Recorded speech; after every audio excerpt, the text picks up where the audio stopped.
strategies for MLOps adoption. There's a lot of interesting and exciting sessions I noticed in this year's conference. Among them, this is one of the non-technical ones, but I hope it's still relevant and very and useful for you. Now, I want to start with this statistics. If you follow MLOps area, you might have seen this before. It has been widely referenced in many blogs, books, and presentations, and so on. It's a pretty sad statistics, if you ask me. Um, this was this one came out of a survey that was conducted a few years back. I wonder what the new number looks like. My hope is much better than this one. The one obvious questions that jumps out at me when I see this is why, right? Why do ML projects fail? What are the underlying causes? Hopefully, you have the same curiosities. And it's not a far-fetched speculation that some reasons why the ML projects fail, and they can be broadly categorized into these two buckets: the technical one and the organizational ones. The good news is on the technical side, there has been a lot of innovations in recent times from the open source community, the vendor solutions, and such, as well as numerous best practices being shared and available via books, blogs, conferences like this one. On the organizational one, there might be many different reasons in this bucket, from applying ML to the wrong tasks, challenges with getting access to data, or a lengthy and complex model handoff between team and such. I wish I can do a poll here to see if you, the audience, have been in or seen an ML project that failed due to organizational challenges. Maybe have you seen one or experienced one? You can drop in the comment. So if it is due to organizational challenges, then perhaps this content of this session is useful to you. So my name is Hing Lu, and I currently working at Doordash, leading the ML platform team here. Been here about 3 years, 3+ years. Prior to that, I was at LinkedIn and Uber. Just quickly go over the agenda. First, I'll quickly share the motivation behind this presentation, and then briefly describe the MLOps blueprint. And then we'll spend the bulk of the time on the meat of this presentation, which is the strategies. And then finally discuss the Doordash case study and our journey. And we'll try to do this in the next 25 minutes or so. Now, it is widely known that putting together an MLOps infrastructure from scratch is not a small feast. So the question is, like, if you were asked to do such a thing, right, to put together ML platform, ML infrastructure, whatever it might be from the ground, what strategy would you consider or adopt to increase the chances of success? And that's part of my motivation is to advocate for a bias and opinionated sets of strategy for this, essentially. And this is largely based on my experience working at Doordash, leading the ML platform team, building from the ground up over the last 3+ years. So before we get going, let's discuss a little bit about the ML blueprint so we can be on the same page here. So what is MLOps at a high level? For me, this one sentence captures the essence of what MLOps is at a high level. Right? ML models have zero ROI until they are in production. So there are two key aspects here to talk through. One is the ROI. So organizations believe that AI ML can bring values to their business, and therefore they want to invest in it. And if they're not able to achieve the ROI, then that's not going to be a topic the business leader will be interested in. And from the production side, it's about operationalize ML. where we want to successfully bring ML models to production quickly, efficiently, reliably, and consistently. Okay? So um, at the highest level, that's what I believe MLOps is to, and then to achieve these two goals, we need to have an understanding what MLOps is at an engineering level. And you might have seen this described in the past for many blogs and such, where MLOps is essentially an engineering discipline that combines the best practices and processes from the other three disciplines that you can see here: machine learning, DevOps, data engineering. From DevOps, there are many good discipline and best practices. One of them is like follow the CI/CD best practice, right? Making ML artifacts as code and to enable reproducibility. And on the data side, we want to follow best practices around the reliable data pipelines with high quality and such. Um, so from the engineering side is about MLOps is all about reducing the technical frictions as much as possible. So for data scientists to apply ML and to go from idea to production in the shortest amount of time. In addition to this, though, we also need to consider the other three elements, which are about people, processes, and practices. There's a great paper about social-technical anti-patterns in building ML-enabled software.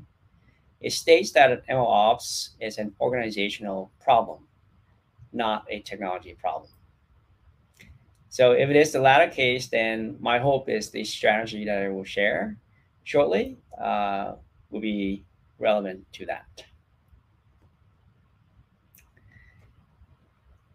The last slide on the MLOps blueprint here is, while doing some research about this topic, I learned about this alliance that you might have seen or heard about. And it aims to help us as an industry to converge on a common understanding of the essential building blocks for AI applications or ML systems, which consists of like the common workflows and the canonical stack that you can see the workflow for data, training, deployment stage. And so the point I'm trying to make is these workflow and canonical stack are fairly clear and standard, right? There's not a whole lot of mysteries that we need to figure out. But what each company needs to figure out is how best to make them a reality at their company. So how would one go about doing that to give it the best chance of success? And this is where a set of strategy might be helpful. So let's talk about that. The strategy I'm advocating for successful MLOps adoption is in the form of an objective function. Again, it's biased and opinionated. And so I'm treating this like an optimization problem. There are four inputs into this optimization function that you see here: use cases, culture, technology, and people. And I believe these inputs have a large influence on the outcome of the MLOps adoption. So you might be wondering why these four? So these four areas will help us to better understand which parts of the MLOps infrastructure are more important than others. And we can use this detail to prioritize what to focus on and by when. And in addition, right, they are also useful for figuring out how best to align the approach with an organization's culture and their technology maturity. So in my view, it is extremely important to clearly identify and understand the details of each of these dimensions at your particular organization or company. So let's go into discuss each of these inputs and why they are important. The first one is use case. It's not hard to figure out what those use cases are based on your company's business domains and such. For a particular company, there may be a large and diverse sets of use cases, but the important thing is to identify the core sets of use cases that brings the most value to the company's business. And you can use this information to determine which parts of the MLOps infrastructure are must-have versus nice-to-have. So take for an example, if a company is in a highly regulated area, right, like banking, insurance, healthcare, and such, then for those sets of ML use cases, it probably makes sense to double down on the governance part of the infrastructure to support that. So data scientists can have understanding about the fairness, biases, as well as explainability, right? Those are really, really important for those kind of use cases. And in addition, certain types of use cases have, in a certain business domain, they might have specific needs. So it's also good to understand what those are before you figure out a plan to put together the infrastructure. Culture. Company culture is another very important one here. And it has a large influence on the pace of the MLOps adoption. So you need to assess and understand what type of culture your organization is that you work in is operating in. There are examples of the different kinds of culture listed here, from traditional to innovative and such. I'm going to call out a few of these. If a organization's culture is innovative, which means they encourage creativity, experimentation, risk taking, and such. So you want to use that information to determine the amount of effort and time that you will need to put into vetting for example, a decision or technology adoption, for example.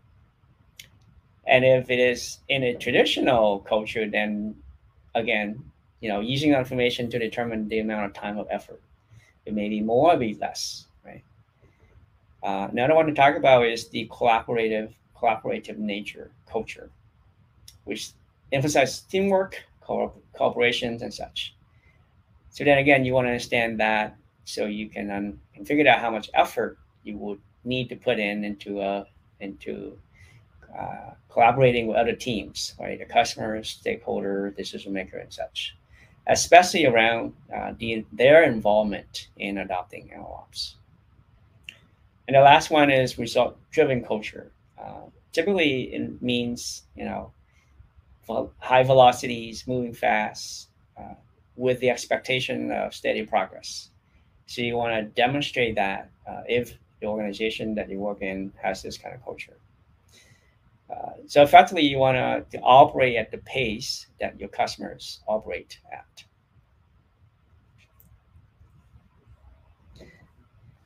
And then technology. I'm sure everyone has heard about a well-known Google paper that talks about the hidden technical debts of ML systems. So the surrounding infrastructure are key dependencies that the MLOps infrastructure has. And without them, it will be quite challenging. So as part of the adopting MLOps, we want to assess the maturity of these infrastructures in an organization, understand where the gaps are, and advocate for filling those gaps. Because if the maturity is low, then that will impact the ML development lifecycle and velocity, right? Independent of the infrastructure that you have for MLOps. Let's talk about one or two here. Like the data infrastructure is a very, very key dependencies of the MLOps infrastructure. So you want to assess how good is it, or there's a lot of gaps. Whether it's about how quickly it is for data scientists to access the needed data, how smooth and reliable is the data movement, for example. So data availability and data freshness is pretty important to machine learning. And then talk about the AV infrastructure. ML development is a highly iterative process. We all know that, and it requires lots of experimentations. So how easy is it to do that? If it's not, then you need to figure it out and advocate for that for your customers.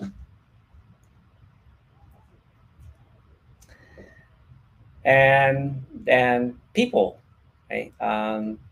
There was a recent survey that talks about organizational alignment is one of the biggest gaps in achieving AI ML maturity. So you want to identify and align with customers, stakeholder decision makers. You want to involve them in your strategy. You want to provide certain kind of constant communication in terms of what's going on, as well as aligning on their needs, right? And the impact of the MLOps infrastructure as well. So I want to share a quick story here. When I interviewed one of the candidates for my team, and that candidate said they were looking for a change because the company doesn't value the MLOps or ML platform team as much as data scientist team. There might be a lot of reasons behind that, but it seems like there is some, misunderstanding or misalignment in terms of what the value of the MLOps infrastructure is.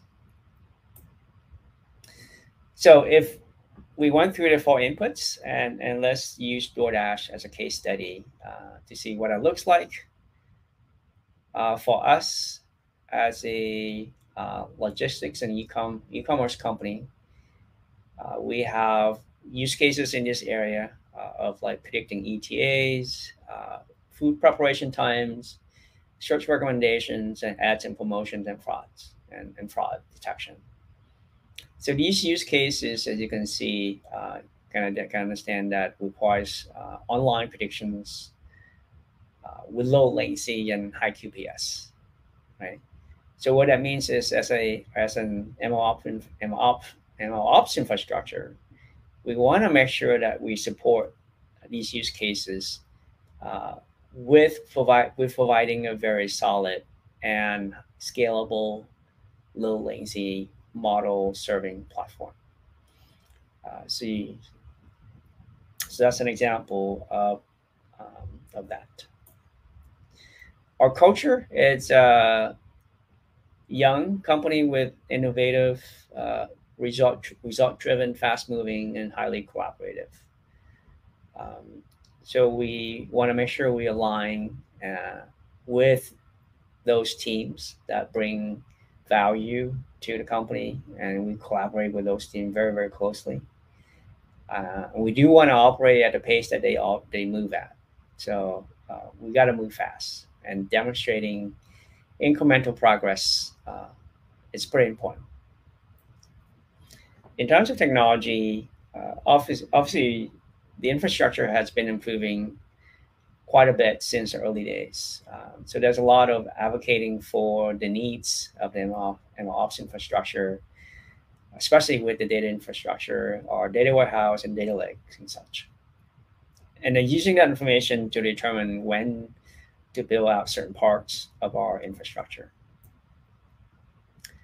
And finally, the people. We have a young DS team. They are growing and maturing. But one of the things that I thought we did well was to have an ML council, that's what we call it, that represents each part of the major organizations of the company. We come together and making decisions to drive the directions of the MLOps infrastructure as a group. So everyone is aligned on the same page, as well as sharing the needs and best practices.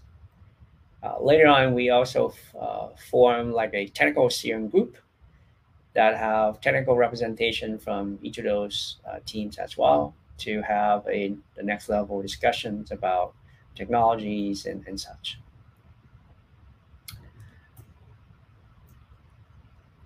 So, what does our journey look like in the last few years based on applying that um, that strategy that I discussed with those four inputs? So, I wouldn't have guessed that the order would come out to be this way. But the first thing that we did was to build out our model deployment and prediction first.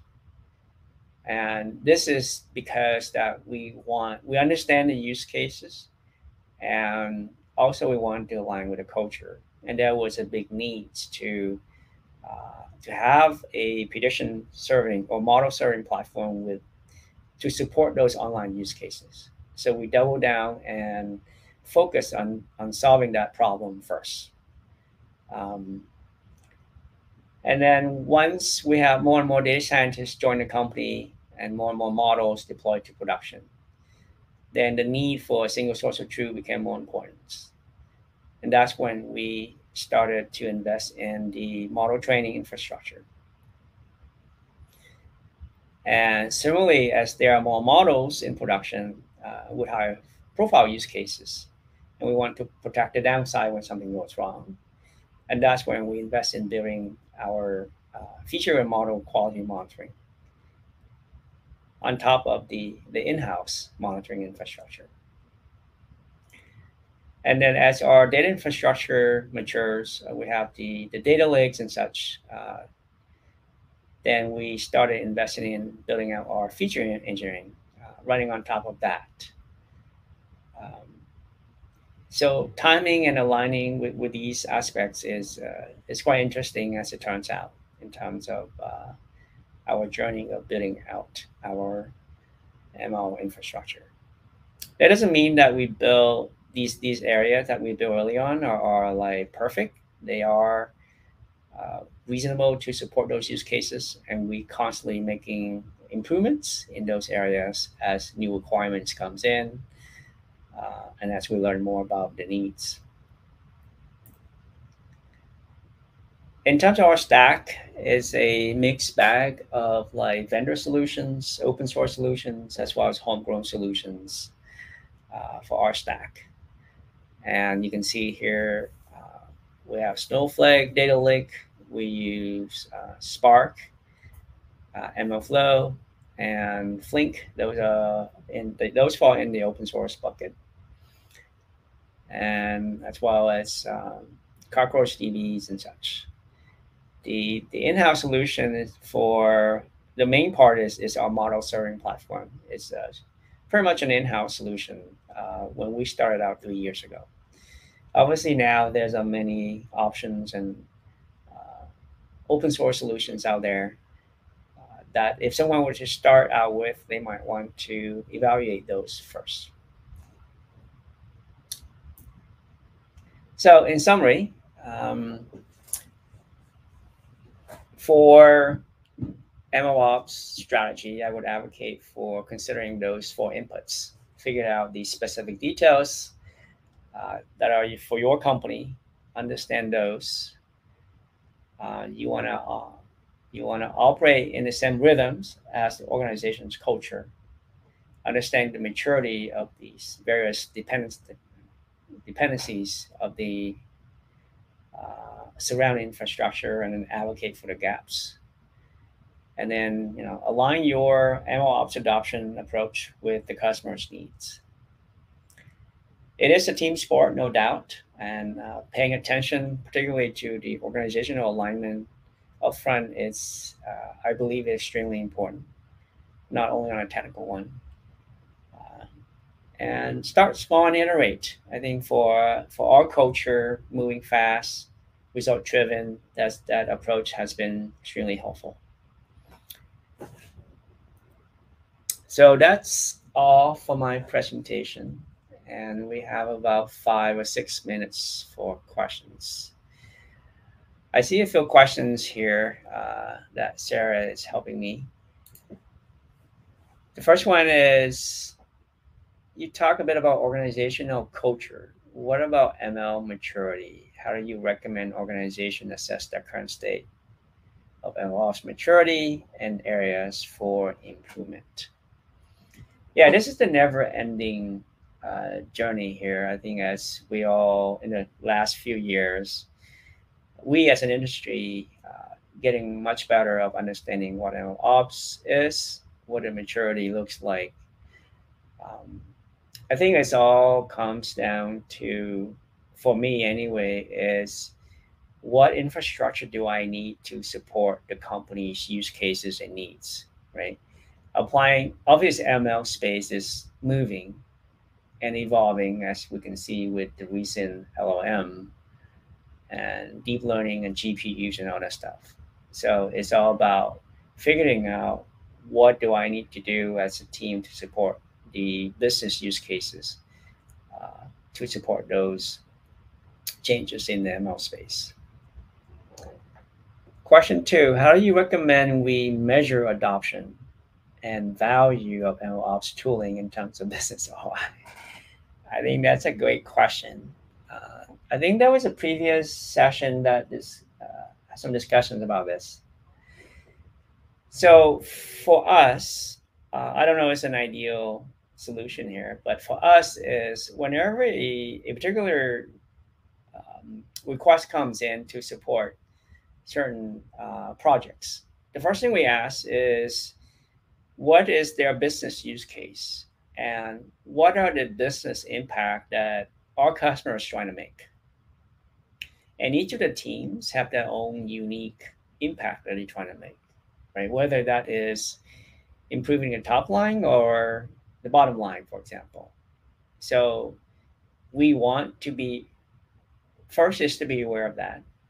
And then we use that information to help prioritizing which of the use cases we want to double down on, for example. For some of the online use cases like search, recommendation ads, and such, it's a bit straightforward from our business. It's about moving the metrics, the needles, essentially, with A/B testing results. That might not be the case for some other type of use cases, but have that dialogue with your customers to know and learn what are the business impact that they're trying to make and go from there. The last question is, what do you think are the core skill sets and traits of successful MLOps team leaders? Wow. Okay. I think it's a mixed bag of, you know, technical leaderships. And for me, it's also about aligning and collaborating with the stakeholder and decision makers. And I think the last one would be curiosity. This space is evolving rather quickly compared to other spaces. So I think a leader needs to be on, one is to be on top of that, as well as building a culture in the team that encourages learning. So that would be, that would add to that. Okay, last 2 minutes. Last question. What's one emerging trend, development, and field MLOps that you are keen on seeing taking root? I think the pretty obvious one is the term that was coined about a month ago called LLMops. That is the one that I'm paying attention to. That is the one that I'm trying to learn. It's a new area with LLMs. Customers come to us in terms of supporting this, and we need to know what are different options, what are the best way to do to use, open source model or integrating with vendors, what are pros and cons. So for me, that would be one that I'm really keen on. All right, I think that's all the questions, and we are pretty much at time. Thank you everyone for attending, and hope to see you on other forums and venues.